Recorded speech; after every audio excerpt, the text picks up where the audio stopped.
Baik Bapak-Bapak, Ibu-Ibu, GBKP Runggun kilometer 45 Medan, terutama para serayan, apa yang gereja kerjakan dari dulu sampai sekarang? Masing-masing gereja, masing-masing denominasi punya pola kerja. Tapi hari ini saya mau ajak kita untuk bekerja melayani berdasarkan pesan utama Tuhan Yesus Kristus. Ingat, gereja itu tubuh Kristus. Yesus adalah kepalanya. Nah, kalau gereja itu tubuh Kristus dan Yesus adalah kepalanya, maka tidak ada pilihan apapun. Kita mesti taat pada visi kepala. Itulah gereja yang sehat. Ya. Jadi kalau ada gedung yang baik, orang-orang yang hebat, terampil, punya visi yang baik, tapi kita mesti mengukurnya dengan apa yang Yesus inginkan. Karena dia tidak bilang bahwa aku mendirikan gerejamu, aku mendirikan gereja kamu. Tapi dia bilang aku mendirikan gerejaku, kata Yesus. Jadi Yesus yang dirikan gerejanya. Pasti ada tujuannya. Di dalam kitab Efesus, Rasul Paulus menggambarkan gereja itu dengan 3 metafora yang sangat kuat. Gereja sebagai tubuh Kristus, gereja sebagai keluarga Allah, dan gereja sebagai bait Roh Kudus. Dan semuanya berpusat pada Kristus sebagai kepala. Nah, mari kita lihat apa visi Yesus bagi gereja. Matius 28 ayat 19-20. Komitmen pada amanat agung. Karena itu pergilah, jadikanlah semua bangsa muridku, dan baptislah mereka dalam nama Bapa dan Anak dan Roh Kudus, dan ajarlah mereka melakukan segala sesuatu yang telah kuperintahkan kepadamu, dan ketahuilah aku menyertai kamu senantiasa sampai kepada akhir zaman. Ini ucapan Yesus beberapa saat sebelum naik ke surga. Dan kita semua tahu, masih anak-anak sekolah minggu sudah dengar kalimat-kalimat ini. Ya, semua orang tahu ayat ini, dihafal. Ini kan sebuah wasiat. Wasiat yang mengandung perintah. Dan itu diberikan oleh Yesus sebagai kepala gereja bagi gerejanya. Tapi apa yang sedang terjadi di dunia, terutama di gereja, banyak gereja tertentu yang bahkan menganggap bahwa perintah ini, amanat ini, seolah-olah sudah ketinggalan zaman. Tetapi di sebagian gereja yang lain sedang habis-habisnya mengeluarkan biaya yang begitu besar untuk menjangkau segala suku bangsa. Matius 25 ayat 14, Yesus berkata, baru tiba kesudahannya kalau segala suku bangsa sudah mendengar Injil Kerajaan Allah. Dulu, pemahaman kita tentang suku-suku itu, misalnya ya, suku di Afrika itu banyak suku, suku-suku di Asia, Asia Selatan, ya suku-suku di China, suku-suku di Indonesia, ada orang suku Ambon, ada Karo, ada Batak, ada suku-suku di Papua, itu baik. Itu benar.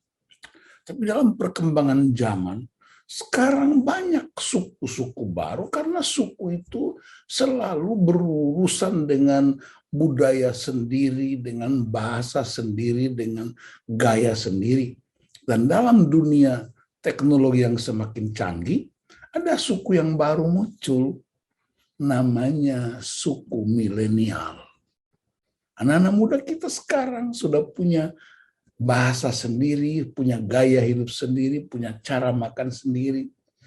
Mereka juga termasuk suku baru, tanda kutip, yang juga harus mendengar dan mengalami Injil Kerajaan Allah itu.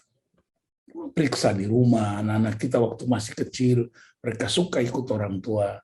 Sekarang mereka sudah remaja, pemuda, mereka sudah punya kelompok-kelompok tersendiri. Jadi hati-hati dalam melihat perkembangan-perkembangan zaman. Yesus berkata, akan tiba kesudahannya ketika Injil Kerajaan Allah telah didengar oleh segala suku bangsa. Mari kita periksa satu-satu. Kata pergilah, Yesus berkata pergilah. Dia nggak bilang datanglah. Dan ini sejalan dengan doa Yesus pada Yohanes 17. Pada ayat 18, dia bicara dengan Bapanya melalui sebuah doa dan sebuah pengharapan.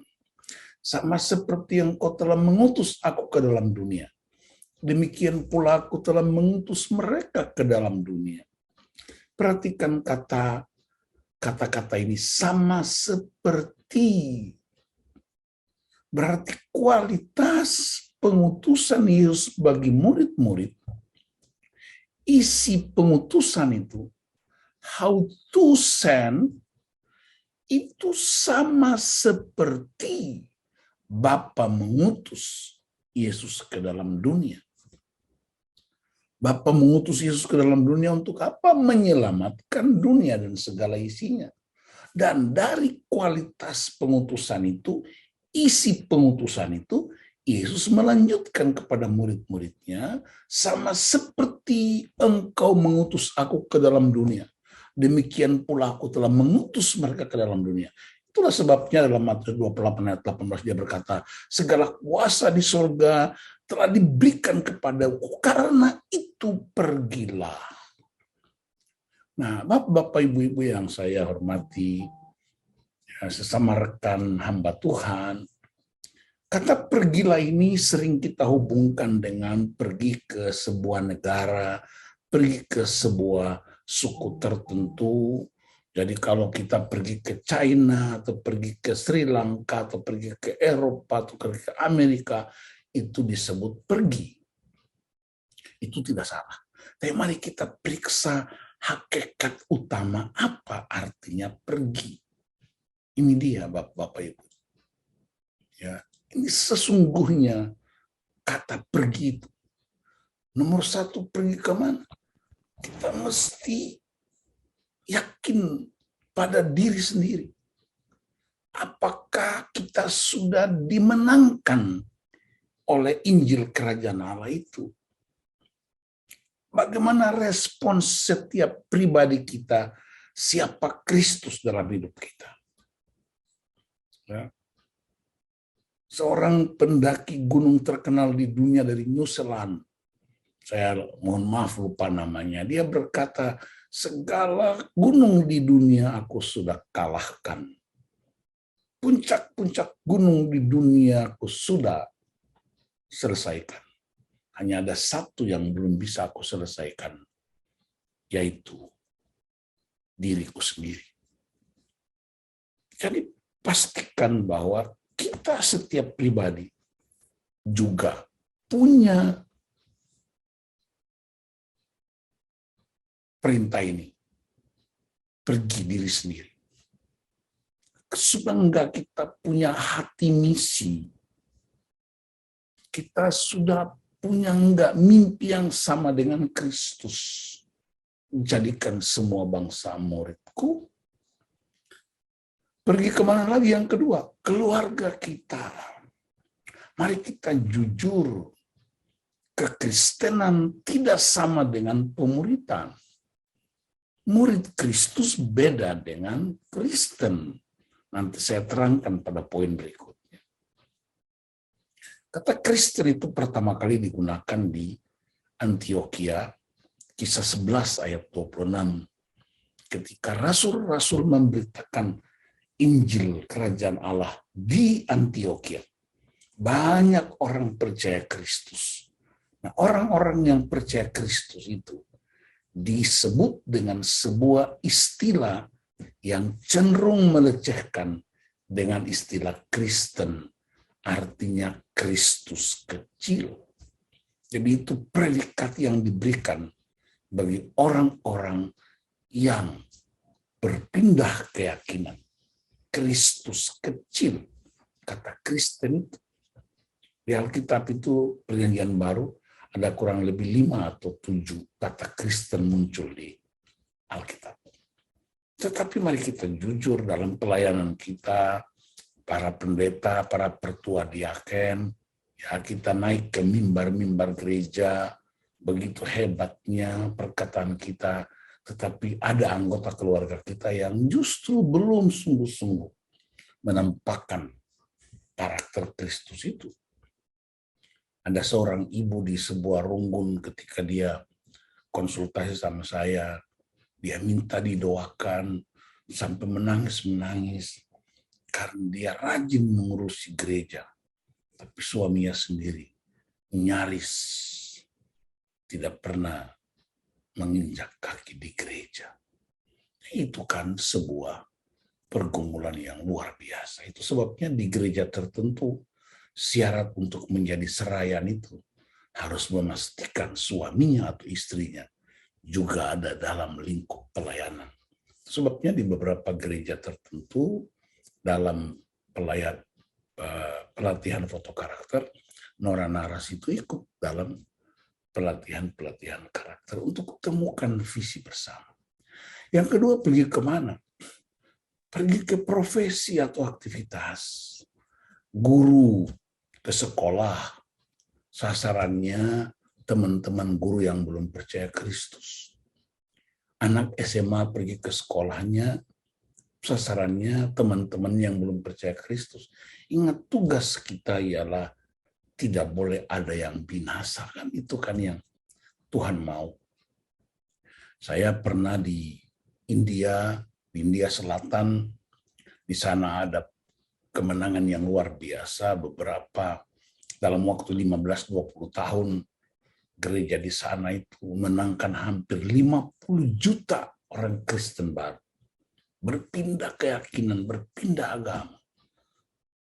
Dan itu bukan pekerjaan hanya seorang pendeta atau penginjil. Seluruh jemaat terlibat. Ada satu anak SMA yang dia bisa menangkan 200 siswa di kelasnya. Ada seorang tukang beca yang bisa menangkan teman-teman tukang becanya sampai 5.000 komsel. Satu komsel itu kurang lebih 12 orang, dan bayangkan saja tukang beca punya 5.000 komsel. Dalam 1 tahun dia bisa menangkan 1.000 jiwa. Jadi setiap warga jemaat itu dilatih untuk pergi ke profesinya, bisnismen ke bisnisnya, petani dengan petaninya, nelayan dengan nelayannya. Jadi bidang-bidang kehidupan kita itu sebenarnya adalah tempat pengutusan kita. Di gereja masih belum punya visi bersama dengan Kristus. Masih lakukan visi kita. Kita cenderung melakukan yang namanya gereja sekunder church. Hal-hal yang sifatnya artifisial.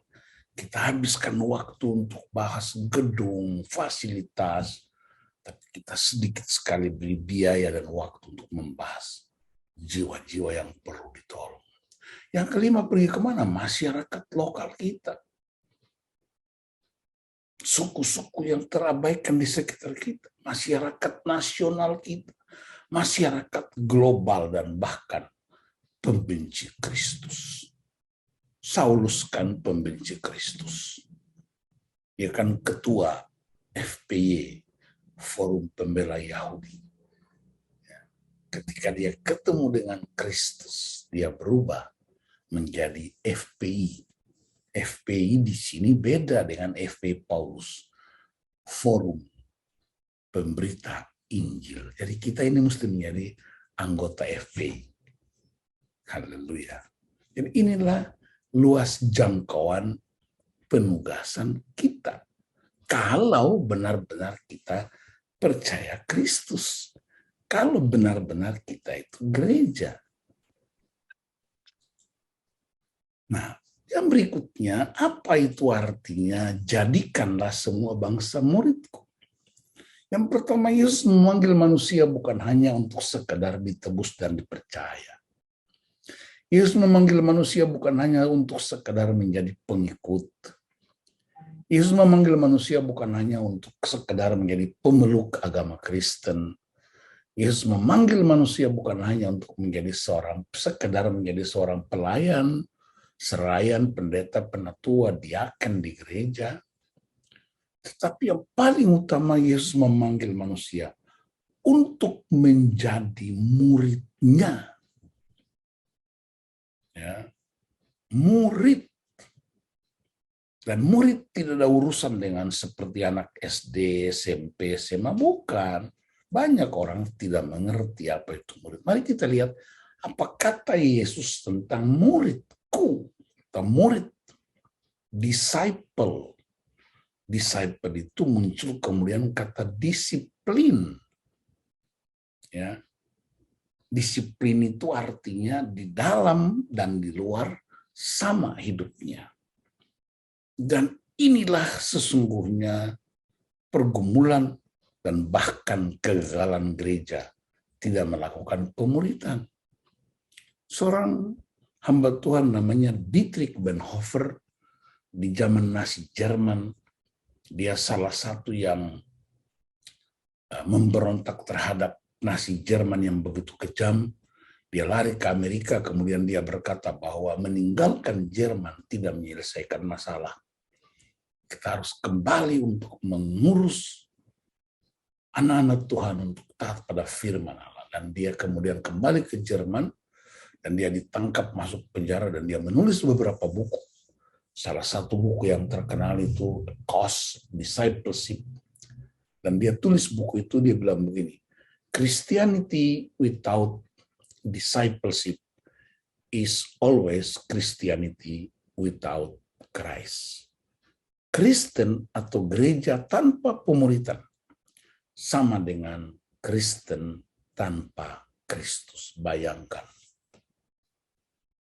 Kalau tidak ada pemuridan, maka sebenarnya gereja itu nggak percaya Yesus. Kenapa? Karena pemuridan itu gaya hidup Kristus. Pemuridan itu untuk mengimpartasikan karakter Kristus dan melanjutkan pekerjaan Kristus di bumi. Mari kita lihat apa itu murid. Lukas 14 ayat 27 berkata, untuk menjadi murid itu tandanya ialah pikul salib dan ikut Yesus. Nah, saya terangkan singkat tentang pikul salib ini. Bapak Ibu ingat bahwa Yesus mengucapkan ini sebelum dia disalibkan. Bukan dia habis disalibkan dulu, dia bangkit, kemudian dia ajar murid-murid tentang salib. Tidak. Sebelum dia ditangkap, disalibkan, mati, bangkit, itu dia sudah bicara salib. Pertanyaannya, dari mana Yesus tahu salib ini? Betul, dia dapat pencerahan atau hikmat dari Bapa di sorga. Tetapi ingat, bahwa di zaman Yesus masih kanak-kanak, bahkan jauh sebelum Yesus lahir, sudah ada pemerintahan yang berkuasa, namanya pemerintahan Kekaisaran Romawi. Dan Romawi menguasai seluruh dunia, termasuk Yahudi itu mesti takluk kepada kekuasaan Romawi. Dan Romawi itu kalau kaisarnya dipanggil dengan kata Lord. Lord itu artinya Tuhan. Nah, ketika itu banyak orang Yahudi yang juga ditangkap dan disalibkan, karena itu efek jera buat setiap orang yang tidak taat kepada hukum Romawi. Jadi sejak Yesus kecil, Yesus sudah lihat orang-orang Yahudi ditangkap oleh orang Romawi, dan untuk membuat mereka jera dan taat pada hukum Romawi, harus disalibkan sebagai efek jera. Nah, kalau begitu apa itu salib? Salib itu bukan sakit penyakit yang kita derita. Salib itu bukan pergumulan ekonomi kita. Salib itu adalah kebenaran yang kita yakini, yang sungguh-sungguh kita yakini. Tetapi ada kekuasaan lain yang mempengaruhi kita, maka kita mesti konsisten. Kalau kita pegang teguh kebenaran kita, maka Anda siap-siap untuk disalibkan oleh kebenaran lain di luar kebenaran kita.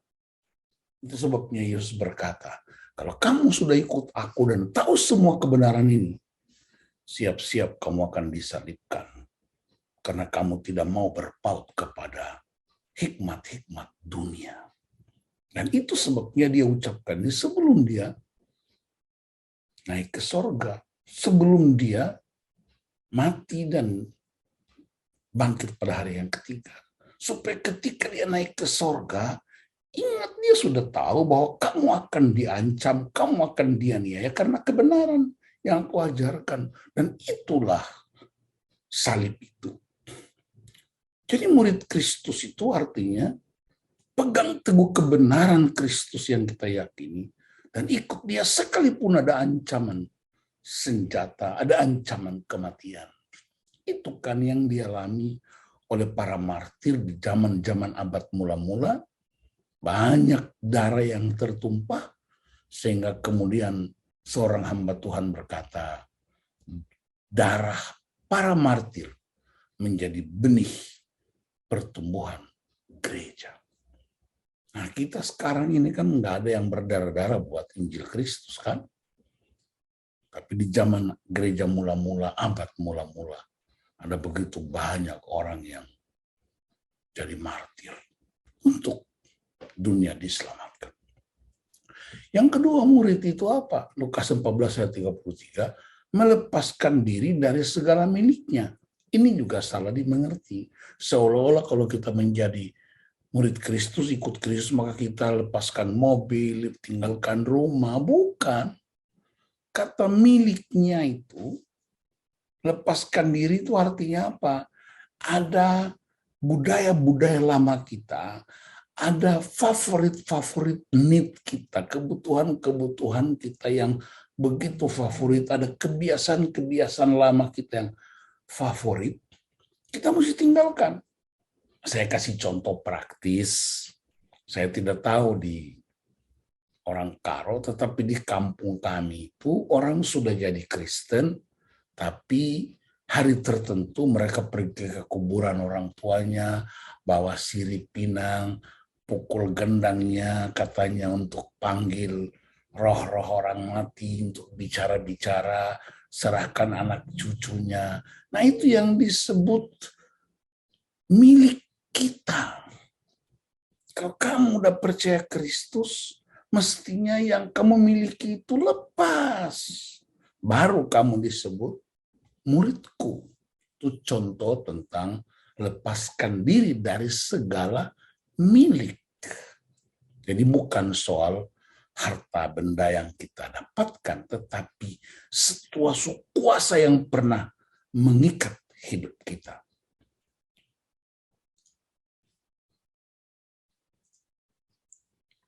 Murid itu juga dalam Yohanes 8 ayat 31-32 tetap dalam firman-Ku. Yesus berkata, kamu dalam firman-Ku dan kamu akan mengetahui kebenaran ini dan kebenaran ini akan membebaskan kamu. Jadi tetap dalam firman. Yang berikutnya Yohanes 13 ayat 34, kamu harus saling mengasihi. Kasih itu perintah. Aku memberikan perintah baru kepada kamu supaya kamu saling mengasihi. Mengasihi itu bukan sekedar perasaan iba. Mengasihi itu perintah dari Tuhan. Mengasihi itu melibatkan totalitas. Segenap hatimu, jiwamu, kekuatanmu, akal budimu.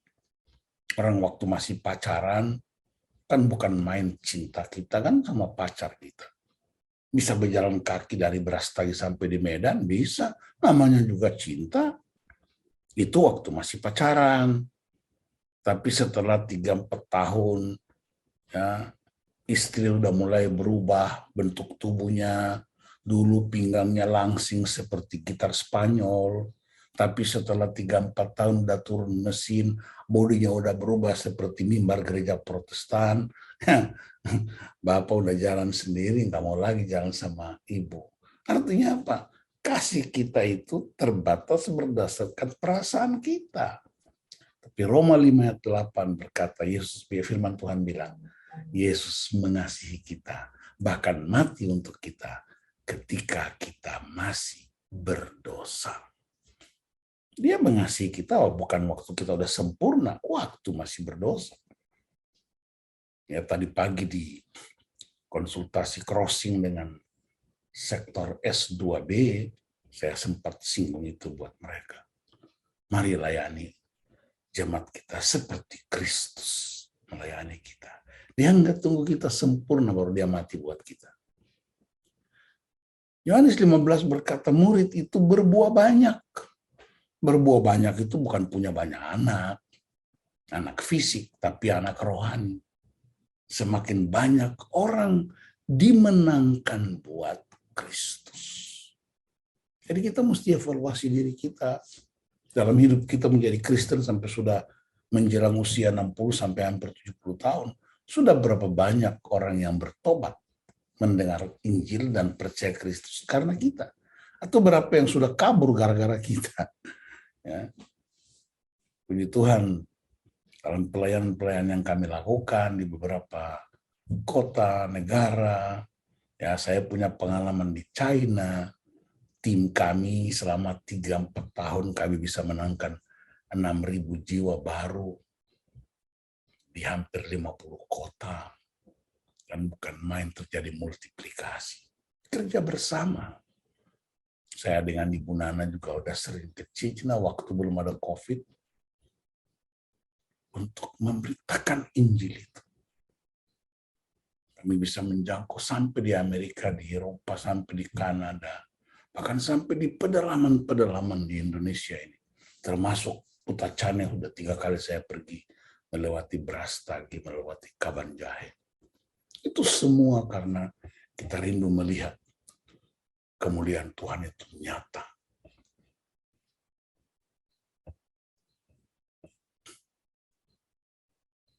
Murid dalam kesimpulan ialah setiap orang yang percaya kepada Yesus, sudah menerima keselamatan dalam Yesus, mau belajar pada pribadi Yesus, dan semua firman yang diucapkan sehingga menjadi serupa dengan Kristus. Kata serupa dengan Kristus itu bukan wajah kita. Serupa dengan Kristus itu punya hati yang sama, karakter yang sama, misi yang sama, tujuan penugasan juga yang sama.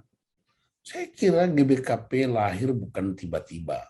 GBKP kan hasil penginjilan dari para sending dari Eropa Barat, Jerman, Belanda. Dan pertanyaan saya ialah apa yang kita lakukan sebagai respons terhadap orang-orang yang pernah datang memberitakan Injil buat kita. Sekarang setelah murid Kristus, kita bahas apa itu keserupaan dengan Kristus. Roma 8 ayat 29 berkata, sebab semua orang yang dipilihnya dari semula, mereka juga ditentukannya dari semula untuk menjadi serupa dengan gambaran anaknya, supaya ia, anaknya itu menjadi yang sulung di antara banyak saudara. Jadi kita bertumbuh ke arah keserupaan dengan Kristus. Nggak bisa tutup mata, buka mata terus jadi serupa. Mesti ada yang namanya pemuritan, discipleship. Bahasa Yunaninya matetes, belajar dan meniru Kristus.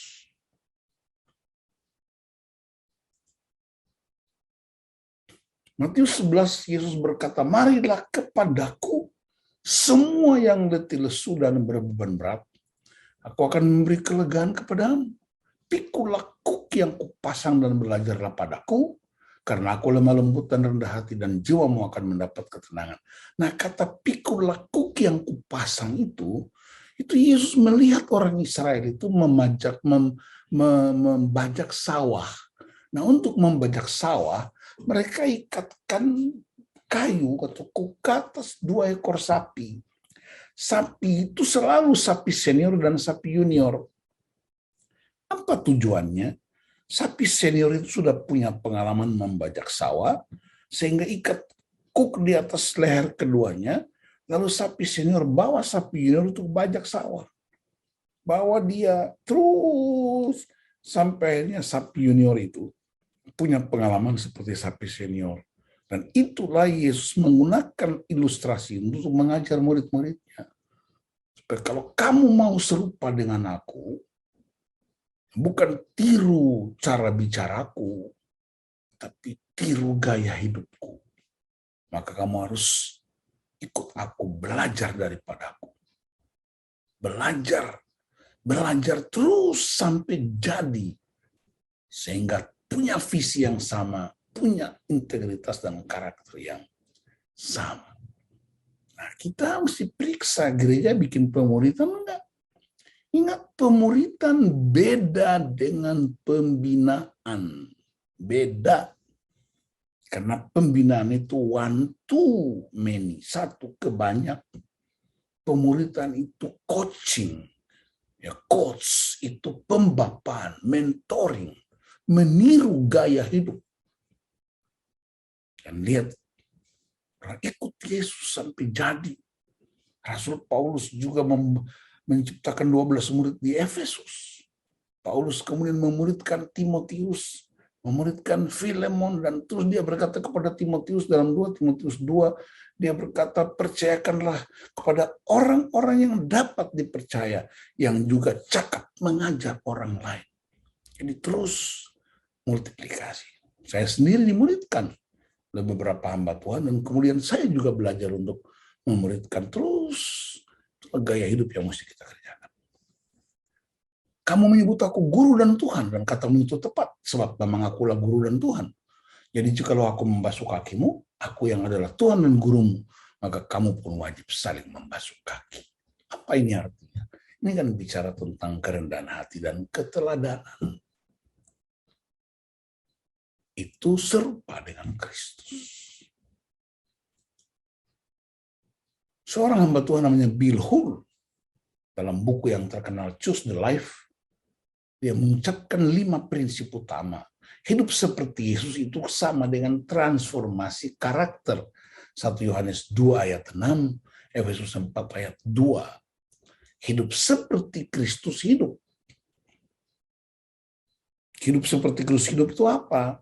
Kita periksa waktu Yesus hidup itu dia lakukan apa? Dia solitude. Dia berpuasa. Dia hubungan dengan Bapaknya, bangun pagi-pagi benar. Kita bangun benar-benar pagi. Kan beda lah. Dia menyembah Bapaknya.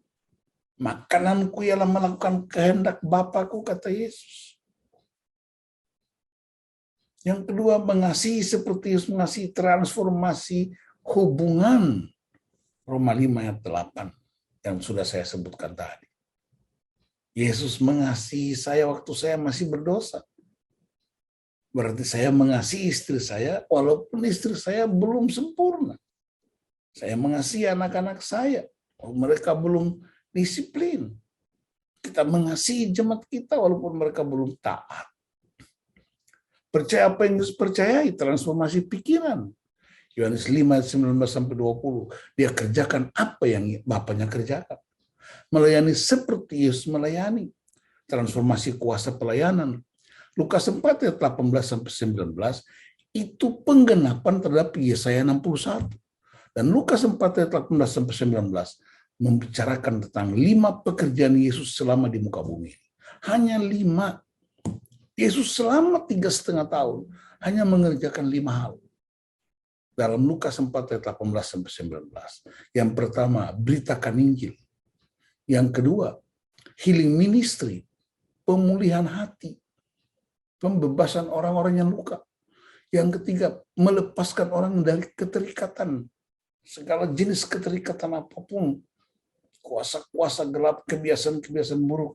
Yang ketiga, melakukan kesembuhan jasmani. Dan yang keempat, yang kelima ialah menyatakan tahun rahmat Tuhan hanya dalam Kristus. Tidak ada nama lain di kolong langit ini kecuali nama Yesus. Jadi kita periksa di gereja. Ada pemberitaan Injil, good. Ada enggak pelayanan kesembuhan batin yang disebut healing ministry? Banyak orang luka, dan orang luka selalu suka melukai orang lain. Orang mesti sembuh, tidak boleh kepahitan. Ya. Lalu lepas dari sebuah kebiasaan buruk, kebiasaan-kebiasaan dengan kuasa-kuasa kegelapan, kebiasaan-kebiasaan terikat dengan minuman alkohol, dengan nikotin, dengan segala jenis kebiasaan buruk. Itu yang disebut keterikatan. Yang kelima, memimpin seperti Yesus, memimpin transformasi kuasa. Dia memberi kuasa kepada murid-murid, pergi beritakan Injil. Itu sebabnya Yesus berkata, kamu adalah terang dunia. Dia nggak bilang kita terang gereja, terang dunia. Kalau terang gereja bahaya, karena terang ketemu terang, silomen, ya nabraklah. Makanya di gereja itu banyak pertua, diaken, pendeta, kita nabrak terus. Kenapa? Silau, terang ketemu terang. Kita disuruh jadi terang dunia, bukan terang gereja. Dibilang garam dunia, bukan garam gereja. Kalau garam di gereja, garam ketemu garam, ya hipertensi lah, darah tinggi. Makanya kita mesti jadi garam dunia. Ya. Pesan inti amanat agung bagi gereja cuma dua, refleksi, memantulkan kita sebagai duta Allah,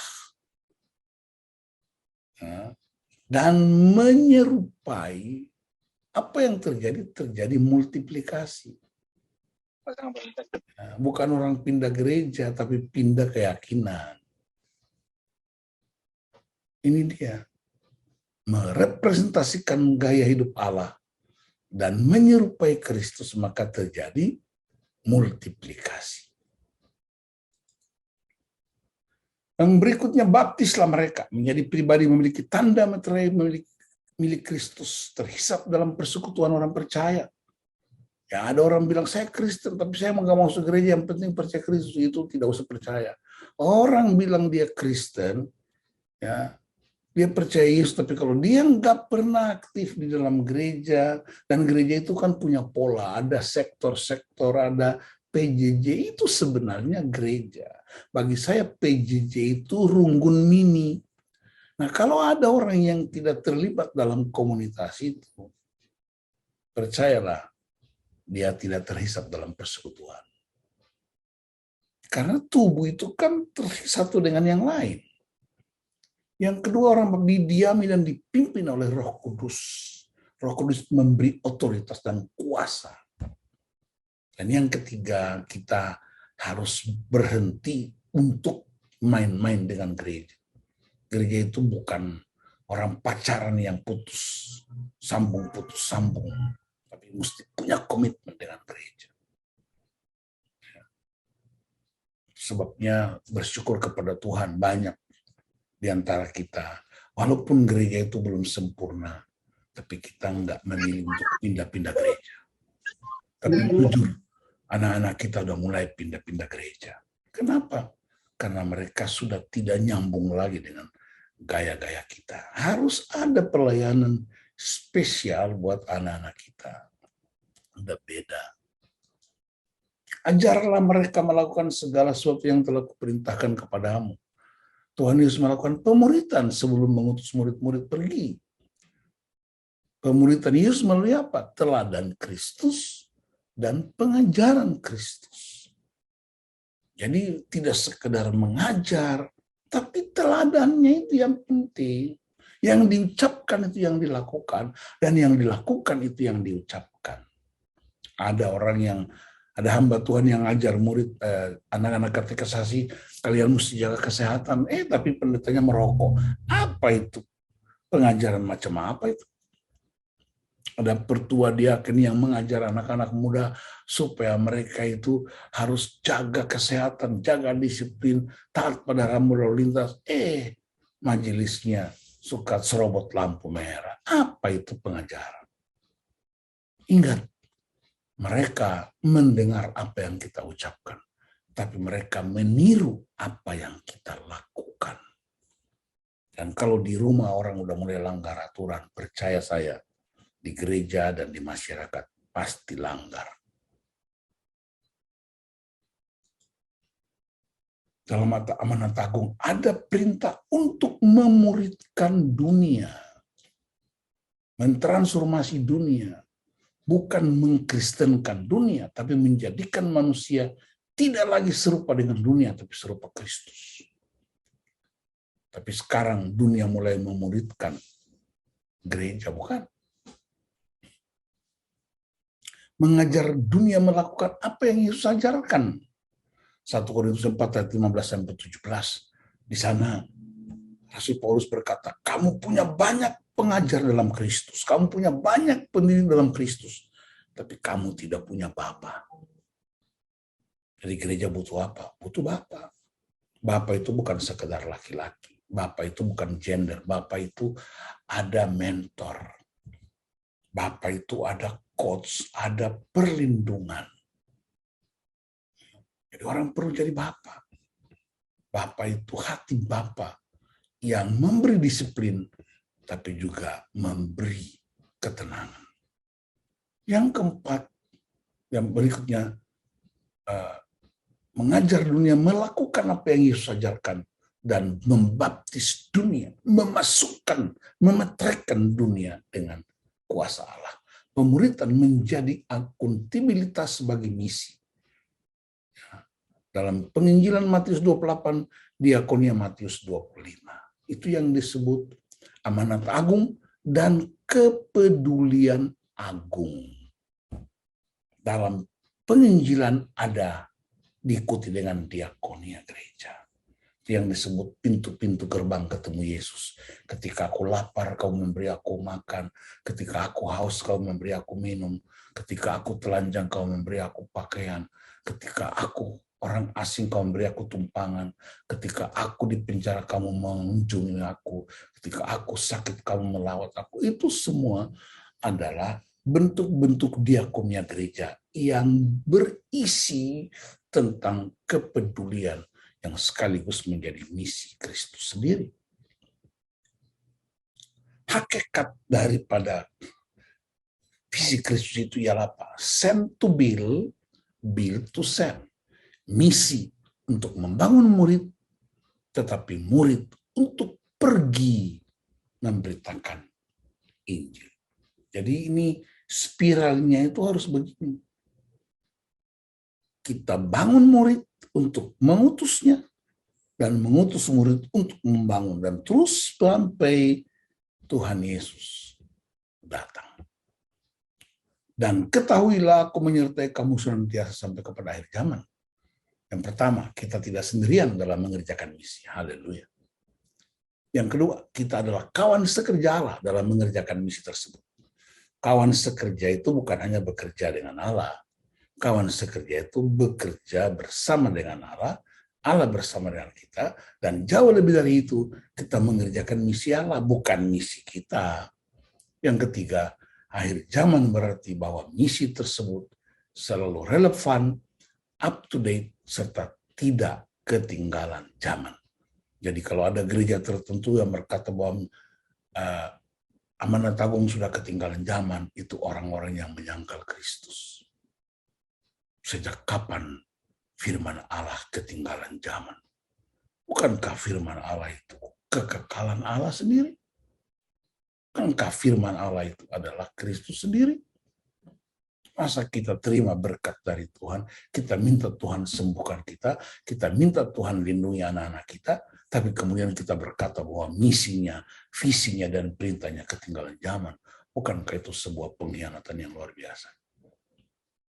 Karena itu Bapak dan Ibu-ibu, mari kita belajar untuk taat pada perintah ini. Periksa gereja, jujur periksa gereja kita? Apakah kita melakukan visi Kristus atau kita melakukan visi kita? Itu sebabnya tidak heran bukan? Di gereja banyak sekali terjadi perdebatan, di gereja banyak sekali terjadi perang antar geng, karena masing-masing datang dengan visi gengnya, visi kelompoknya. Padahal kita semua dipanggil untuk melakukan visi Kristus. Bukan visi ketua majelis, bukan visi ketua runggun, bukan visi ketua PJJ, bukan visi ketua sinode, visi Kristus. Sehingga makanya di gereja tidak boleh ada oposisi, tidak boleh ada oposan, karena ini bukan partai politik, ini gereja milik Kristus, Yesus kepalanya, dan kita wajib mendengar dan taat pada kepala gereja. Tuhan Yesus memberkati Bapak Ibu. Sebelum kita diskusi, mari kita berdoa untuk firman Tuhan. Bapak, terima kasih, hamba-Mu ini terbatas. Tapi itulah firman-Mu yang hamba alami dan membagikan kepada rekan-rekan para pelayan, supaya kami mengevaluasi diri dan mulai memeriksa apakah kami taat pada Kristus atau tidak. Dan jika kami belum taat, ampuni kami dan tolong kami berhikmat untuk mulai mengevaluasi perjalanan gereja, supaya gereja sungguh-sungguh bersumber hanya pada visi Kristus sendiri. Di dalam nama Tuhan Yesus Kristus, kami berdoa dan mengucap syukur. Haleluya. Amin.